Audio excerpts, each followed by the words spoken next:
गोळीबारातील दोषी पोलिसांना पदमुक्त न केल्यामुळे पोलीस अधिकारी साक्षीदारांवर दहशत गाजवत आहेत, असं प्रतिपादन निवृत्त पोलीस निरीक्षक भाऊसाहेब आंधळकर यांनी केले।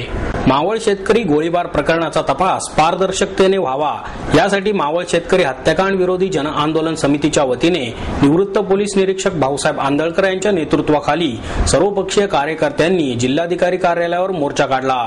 यावेळी त्यांनी जिल्हाधिकाऱ्यांना पुणे जिल्हा पोलीस दलाची कायदा सुव्यवस्था आणि गुन्हे यांची जबाबदारी असणारे अतिरिक्त पोलीस अधीक्षक रामनाथ पोकळे आणि कैलासवासी मोरेश्वर साठे याला अटकेत असताना गोळ्या घालून खून करणाऱ्या पोलीस निरीक्षक लांजिले यांच्यावर गुन्हे दाखल करून अटक करावी। हत्याकांडातील पोलीस निरीक्षक लांजिले यांना दिलेले राष्ट्रपती पदक तत्काळ काढून घ्यावे। आंदोलक आणि शेतकऱ्यांवरील खोटे गुन्हे तत्काळ काढून टाकावे।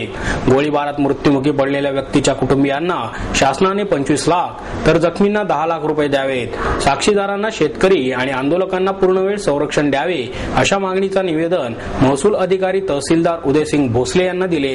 यावेळी आंधळकर म्हणाले, मावळ आंदोलनामधील शेतकरी आंदोलकांवर गोळीबार आणि लाठीमार करून मृत्यूचे तांडव घालणाऱ्या दोषी पोलीस अधीक्षक रामनाथ पोकळे आणि पोलीस निरीक्षक लांजिले हे अजूनही आपल्या पदावर कार्यरत आहेत। या दोषी पोलीस अधिकाऱ्यांना पदमुक्त न केल्यामुळे पोलीस अधिकारी साक्षीदार शेतकऱ्यांवर दहशत माजवण्याचा प्रयत्न करत आहेत। मावळमध्ये कितीतरी आंदोलने झाली पण कधीच गोळीबार झाला नव्हता।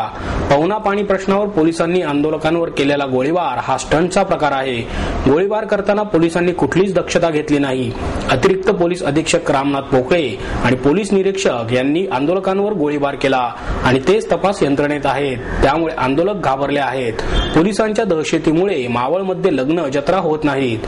पोलिसांनी अहवालात लिहिले की 1000 आंदोलक आंदोलनात सहभागी झाले होते, त्यामुळे आपल्याला केव्हाही पकडून नेतील अशी भीती मावळमध्ये प्रत्येकाच्या मनात आहे, असेही त्यांनी सांगितले। आम्ही 9 ऑगस्ट क्रांती दिना दिवशी मावळमध्ये जो अमानुष शेतकऱ्यावरती गोळीबार झाला त्यामध्ये कर्णिक साहेबांनी स्वतः जबाबदारी स्वीकारून या ठिकाणी बदली करून घेतली, परंतु सर्वस्व सुपरवायझरी ऑफिसर कर्णिक साहेब आहेत।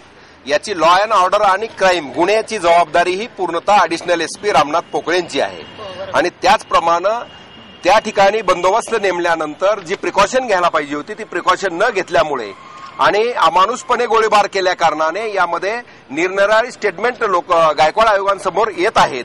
या दृष्टिकोनातनं जर जे अधिकारी 25 तारखेला मावळमध्ये गायकवाड आयोग त्या ठिकाणी चौकशीसाठी जात आहे आणि 31 मार्चला शेतकऱ्यांना बोलावून त्यांना अटक केली जाते, याचा अर्थ त्या ठिकाणी पोलीस अधिकाऱ्यांच्या विरुद्ध कोणीही साक्ष देण्यासाठी येऊ नये ह्या दहशतीचा प्रकार पोलिसांकडून घडलेला आहे।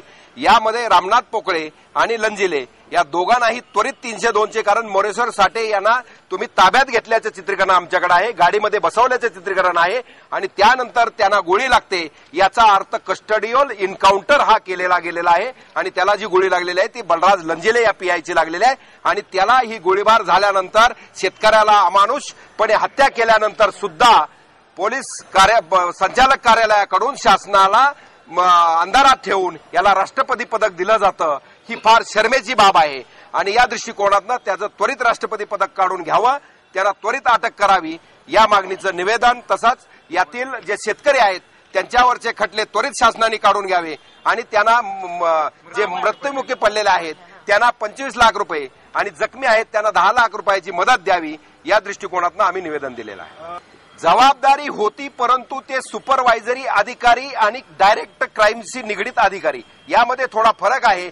या ठिकाणी असंच झालंय, मावळ गोळीबारामध्ये कर्णिक हा प्रकार घडला गेलेला आहे, परंतु खरे जे गुन्हेगार आहेत, खरे जे सूत्रधार आहेत ते रामनाथ पोकळे आणि लंजिले त्या ठिकाणचे आहेत। काय नक्की केलं त्यांनी असं तुमचं म्हणणं? या ठिकाणी ते बंदोबस्तचे प्रभारी अधिकारी आहेत, ॲडिशनल एसपी म्हणून त्यांची पूर्णत्व लॉ अँड ऑर्डरची कायद्याप्रमाणे जबाबदारी आहे आणि त्यांनी त्यावेळेला त्यांनी सुद्धा फायरिंग केलेला आहे, लंजिलेने सुद्धा फायरिंग केलेला आहे। मोरेश्वर साठेला अटक केल्यानंतर तो मयत होतो, याचा अर्थ त्याला कस्टडीमध्ये घेतल्यानंतर त्याला गोळ्या घातलेल्या आहेत आणि त्यानंतर त्यांना राष्ट्रपती पदक दिलं गेलेलं आहे। या दृष्टिकोनातनं आम्ही 1 महिन्यापूर्वी माहिती अधिकारात पत्र दिल्यानंतर आमच्यावरती काय कारवाई झाली हे तुम्हाला सर्वांना माहिती आहे। आजही ज्या अधिकाऱ्यांविरुद्ध लोकांची शेतकऱ्यांची तक्रार आहे ते अधिकारी त्याच पदावरती असतील, म्हणजे जे गुन्हेगार आहेत त्यांच्याकडेच जर इन्व्हेस्टिगेशन असेल तर न्याय कधी मिळणार? जर शेतकरी यायचा असेल, शेतकऱ्याला बोलावून घेऊन त्यांना अटक करण्यात आली आणि जरब बसवण्यात आली आणि त्यामध्ये वेग फिर्याद आहे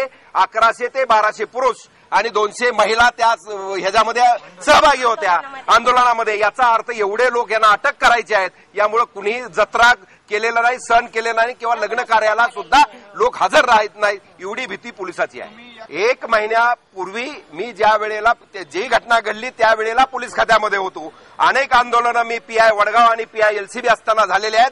परंतु मावळातला शेतकरी, मावळातला कामगार हा शांत आहे, शांततेच्या मार्गाने चालणारे लोक आहेत आणि यांनी अनेक आंदोलनं केली, परंतु कधी लाठी सुद्धा उगारावी आम्हाला लागली नाही. परंतु आता ती परिस्थिती का आली याचा अर्थ ते अधिकारी जे नेमलेले होते ते इनकॅपेबल होते, त्यांची त्यामध्ये ते सक्षमता दिसून आलेली नाही आहे. या दृष्टिकोनातनं महिन्यापूर्वी मला ही जी माहिती मिळाली त्या आधारे माहिती अधिकारामध्ये ज्या वेळेला मी पत्र दिलं त्यावेळेला ह्यांचे धाबे दणाणले आणि धाबे दणाणल्यानंतर माझ्यावरती खोटे नाटे आरोप करण्यासाठी यांनी जाणून बुजून बाकीचे प्रयत्न केलेला आहे.